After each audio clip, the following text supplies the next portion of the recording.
When dealing with difficult people, we have a choice. We can either live our life in the stands and wish we were actually making the changes, or we can play the game and change our lives and change our relationships. Our work starts off by making the decision to treat our life as a game. The difficult people are not the team you are playing against. They are on the team that you are playing for. In that real time, that conversation that you're having may be difficult. It may seem to trigger something in you, but remember, it is up to you to be triggered. I know that may seem triggering to some of us, but really, no one has the opportunity to take over our lives and our feelings. We give them that power. We give them that choice. And whenever they make those decisions, they are actually making the choice to help us figure out how to set those boundaries, and that helps us in the long run. They help hold us accountable because it's important that we're setting the boundaries, and they help us set the boundaries because they remind us of why we set them in the first place. It's essential that we're seeing them as partners in this game.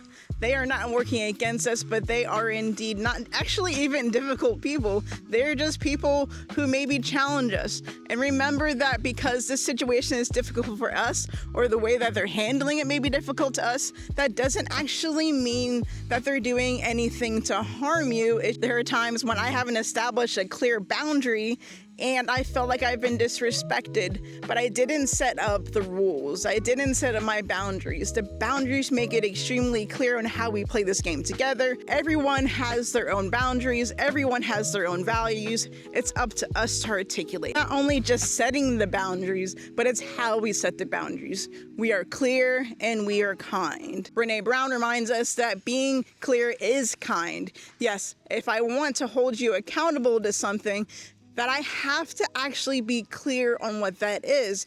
Oftentimes, we're not clear on what our expectations are, but then we get kind of passive aggressive because they're not meeting our goals, they're not meeting our expectations.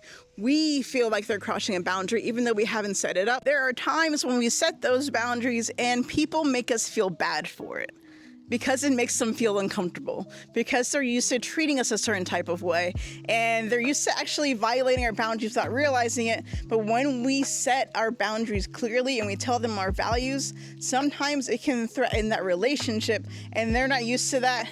And if they truly care about you, they're going to stick with you through it, but not all the time. Sometimes when you're setting those boundaries, they can make you feel like you're in the dugout, like you've done something wrong, like you need to take a break, like it's your fault. Remember that though they may not be particularly used to these boundaries, if you set them clearly, if you set them with kindness, that there's no reason why they can't keep those boundaries if they truly care about you. It's important to remember that there's a time when you need to make the decision to put yourself in the dugout, to take a break from that relationship.